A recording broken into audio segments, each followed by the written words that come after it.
Hello everyone, welcome back to my channel. Hope so that your preparations are going well. And today we are going to revise essay 580, which is a very small and important essay. So let's revise essay 580. Essay 580 बात करता है return representation. Return representation मतलब क्या होता है कि जो management है उससे हम रिटर्न स्टेटमेंट मांगेंगे कि आपकी ये रिस्पॉन्सिबिलिटी है, आप हमें लिख के दीजिए. मैनेजमेंट बोलेगा मैं बता तो रहा हूँ यही रिस्पॉन्सिबिलिटी, बताना नहीं, हमको लिख के चाहिए. सो written representation जो है that is a written statement by management which is provided to the auditor to confirm certain matters. कुछ matters को confirm करने के लिए हम उससे लिख के लेंगे, और या तो हम किसी अदर ऑडिट एविडेंस को सपोर्ट करने के लिए, जैसे हमने मान लो ऐसे 570 560 या कोई और ऐसे किया है जिसमें से हमको ऑडिट एविडेंस मिले हैं, उसको सपोर्ट करने के लिए हम उनसे रिटर्न रिप्रेजेंटेशन रिटर्न स्टेटमेंट भी लेंगे मैनेजमेंट से. ठीक है. It does not include financial statements और असर्शंस और सपोर्टिंग बुक्स. ये सब इंक्लूड नहीं होगा. ये इसको रिटर्न रिप्रेजेंटेशन या रिटर्न स्टेटमेंट में इंक्लूड नहीं करेंगे. ठीक है. वो अलग से एक स्टेटमेंट, एक फॉर्म लेटर जैसा बना के देगा management. That is what return representation is. Not these financial statement, assertion, supporting books, ये सब नहीं. ठीक है. अच्छा, return representation as audit evidence. जो रिटर्न रिप्रेजेंटेशन है वो एक नेसेसरी एविडेंस है, बहुत ज्यादा जरूरी एविडेंस है. ठीक है. सो अगर ऑडिटर ने रिटर्न रिप्रेजेंटेशन ऑब्टेन किया है किसी स्पेसिफिक असर्शन के लिए ड्यूरिंग ऑडिट, तो इट मे बी, हाँ देखो, मान लो ऑडिटर ने रिटर्न रिप्रेजेंटेशन स्पेसिफिक असर्शन के लिए ड्यूरिंग ऑडिट ऑब्टेन किया है. सो ऐसा पॉसिबल हो सकता है कि वो अपडेटेड रिटर्न रिप्रेजेंटेशन बाद में जब कंप्लीट हो जाए ऑडिट या फिर एट द ईयर एंड, वो अपडेटेड रिटर्न रिप्रेजेंटेशन मांग सकता है मैनेजमेंट से. ठीक है. उसके बाद all the written representation provide audit evidence, लेकिन वो सफिशिएंट अप्रोप्रिएट ऑडिट एविडेंस एक खुद से प्रोवाइड नहीं कर सकते. ठीक है. Fact that management is provided reliable written representation which does not affect the nature of audit evidence that auditor obtains. इसका यही मतलब है सर कि अगर आपने रिटर्न रिप्रेजेंटेशन प्रोवाइड किया है तो ये सफिशिएंट अप्रोप्रिएट ऑडिट एविडेंस खुद से प्रोवाइड नहीं करेगा. उसके लिए आपको साथ में बाकी एविडेंसेस भी लगेंगे. ठीक है. उसके बाद sir written representation about management responsibility which involves. Management की क्या रिस्पॉन्सिबिलिटी है, हमने पूरे ऑडिट में ऐसा पढ़ा है कि मैनेजमेंट की रिस्पॉन्सिबिलिटी है फाइनेंशियल स्टेटमेंट प्रिपेयर करना. So preparation of financial statements, management में इंक्लूड क्वालिफाइंग लैंग्वेज. मैनेजमेंट जो है वो क्वालिफाइंग लैंग्वेज इंक्लूड करेगी कि जो रिटर्न रिप्रेजेंटेशन में दे रहा हूं that is best of its knowledge and belief. मतलब ऐसा है कि ये जितनी मेरी जानकारी है, जितना मुझे पता है, उससे मैं अच्छे से, मेरा बेस्ट ऑफ इट्स नॉलेज, उसके हिसाब से मैंने आपको रिटर्न रिप्रेजेंटेशन दिया है. ठीक है. पूरा 100% मैं नहीं बोलूं, लेकिन हाँ, मुझे जितना पता है, best of it's my knowledge, उतना मैंने वैसे आपको रिटर्न रिप्रेजेंटेशन दिया है. उसमें से वो लिख देगा. सो ऑडिटर जो है वो उसको एक्सेप्ट कर सकता है, लेकिन कब एक्सेप्ट करेगा? Only if he is satisfied कि जो रिटर्न रिप्रेजेंटेशन है ये उन्होंने बनाया है जिनके पास अप्रोप्रिएट रिस्पॉन्सिबिलिटी है और नॉलेज है. ठीक है. तो वो ऑडिटर एक्सेप्ट कर लेगा. ओके. अब सेकेंड रिस्पॉन्सिबिलिटी क्या है? Information provided and completeness of transaction. आपने सारी इंफॉर्मेशन प्रोवाइड की है प्लस सब सारे ट्रांजैक्शन कंप्लीट है, तो ऑडिटर अज्यूम करेगा कि जो मैनेजमेंट है ना उसने ऑडिटर को सारे इंफॉर्मेशन, सब चीजों का एक्सेस प्रोवाइड कर दिया है, एंड सारी जो ट्रांजैक्शंस है that have been recorded and reflected in the financial statements. So these two are the return representation which is about management की रिस्पॉन्सिबिलिटी. ठीक है. अब बात करते हैं कि क्यों रिटर्न रिप्रेजेंटेशन मैनेजमेंट की रिस्पॉन्सिबिलिटी के लिए जरूरी है. देखो, evidence obtain during the audit वो सफिशिएंट नहीं है बिना मैनेजमेंट अगर उसको कंफर्म नहीं करता तब तक.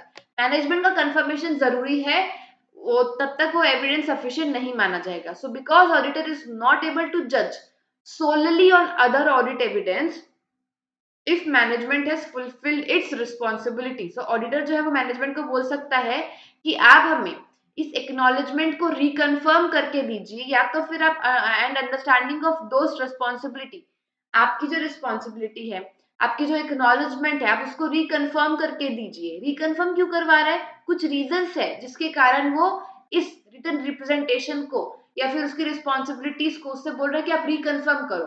ठीक है. आपने एक साल पहले बोला था, अभी हमको रिकन्फर्म करके वापस दो. ठीक है. अब ऐसा कौन कौन सी सिचुएशन में होगा?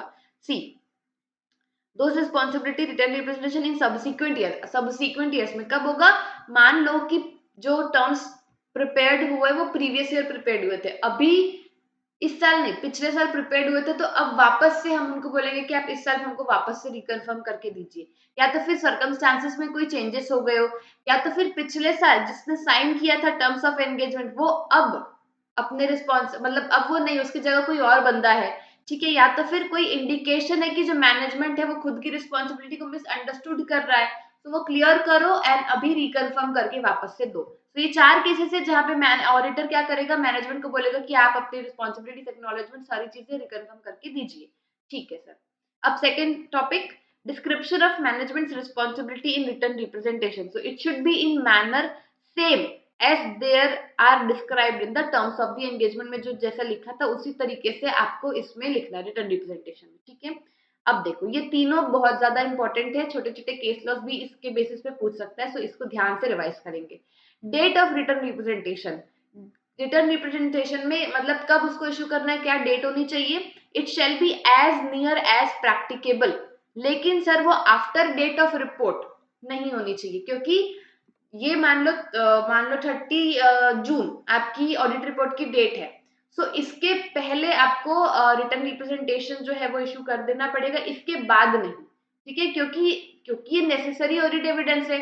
ऑडिट रिपोर्ट जब आप इश्यू करोगे उसके पहले तक आपको अपना नेसेसरी ऑडिट एविडेंस तो लगेगा ना, इसीलिए बोला है कि it is as near as practicable, लेकिन not after the date of audit report on the financial statements, क्योंकि रिटर्न रिप्रेजेंटेशन के नेसेसरी एविडेंस है, और जो रिपोर्ट है it can not be dated before date of audit report. Same वही चीज समझाई मैंने, as the auditor is concern with events, क्योंकि ऑडिटर जो है वो सारे इवेंट्स से कंसर्न है which is occurring up to the date of report, जब तक उसकी रिपोर्ट है उस दिन तक जितने भी इवेंट्स है उस सबसे वो कंसर्न है, तो उसको आफ्टर ऑडिट रिपोर्ट की डेट नहीं लेनी है, as near as practicable to this report, ठीक है। अब period covered by written representation, जो return representation it shall be for all the financial statements period, क्योंकि मैनेजमेंट जो है वो रीअफर्म करेगा कि जो रिटर्न रिप्रेजेंटेशन है मेड रिमेन अप्रोप्रिएट, एंड जो करंट मैनेजमेंट है वॉज नॉट प्रेजेंट, मान लो जो करंट मैनेजमेंट है ना वो पिछले सालों में ये कोई दूसरा मैनेजमेंट था, so not present during all the period referred in audit report, ये फैक्ट बिल्कुल भी डिमिनिश नहीं करेगा the responsibilities for financial statements as a whole. Accordingly जो अबव रिक्वायरमेंट है इस चीज की पीरियड कवर्ड वाली रिटर्न रिप्रेजेंटेशन की वो स्टिल अप्लाई करेगी, फर्क नहीं पड़ता पहले कौन सा मैनेजमेंट था अब कौन सा मैनेजमेंट है, ठीक है। ये हो गया डेट, ये हो गया पीरियड। अब करते हैं फॉर्म। रिटर्न रिप्रेजेंटेशन जो है वो shall be representation letter which is addressed to the auditor, and अगर मान लो second point, if law regulation requires management to make a written public statement, मतलब लॉ रेगुलेशन जो है वो ऐसा इसमें लिखा हुआ है कि जो मैनेजमेंट है वो एक रिटर्न पब्लिक स्टेटमेंट बनाएगी, ठीक है, जिसमें उसकी रिस्पॉन्सिबिलिटीज वगैरह ये चीजें लिखी होगी, और ऑडिटर ने ऐसा देखा कि जो जो मैं उस रिटर्न रिप्रेजेंटेशन में मांगने वाला हूँ वही सारी चीजें लॉ रेगुलेशन बोल रहा है कि आपको उसको पब्लिक स्टेटमेंट में लिख के देनी है, तो इस केस में ऑडिटर बोलेगा कि नॉट नो नीड टू, मतलब need not be included in the representation letter, double double मेहनत हो जाएगी, आपने पब्लिक स्टेटमेंट बना के लिख के दे दिया ना, ठीक है, हम उसमें उसको ही कंसिडर कर लेंगे, कोई दिक्कत नहीं है। ये हो गया फॉर्म ऑफ रिप्रेजेंटेशन। अब सिर्फ 2 टॉपिक बचे हैं, आपका 580 भी कंप्लीट हो जाएगा। So doubt as to the reliability of the return representation, कोई शक इसकी रिलायबिलिटी पे, ये रिलायबल होगा है कि नहीं है, तो डाउट हो सकता है। अगर रिटर्न रिप्रेजेंटेशन मान लो इनकंसिस्टेंट है विथ अदर एविडेंस, तो ऑडिटर जो है वो अटेम्प्ट करेगा टू रिजॉल्व द मैटर, कोई और अदर एविडेंस है, कोई ऐसे 550 का या फिर 560 का, जहां जो भी आपको इन्वेंट्रीज का कोई एविडेंस मिला है, ठीक है, अब उस एविडेंस को आपके पास है, अब आपने रिटर्न रिप्रेजेंटेशन मांगा, सो वो रिटर्न रिप्रेजेंटेशन और आपका ये एविडेंस दोनों ही इनकंसिस्टेंट है, तो ऑडिटर अटेम्प्ट करेगा कि ये ऐसा क्यों, इसको मैटर को रिजॉल्व करना रहेगा।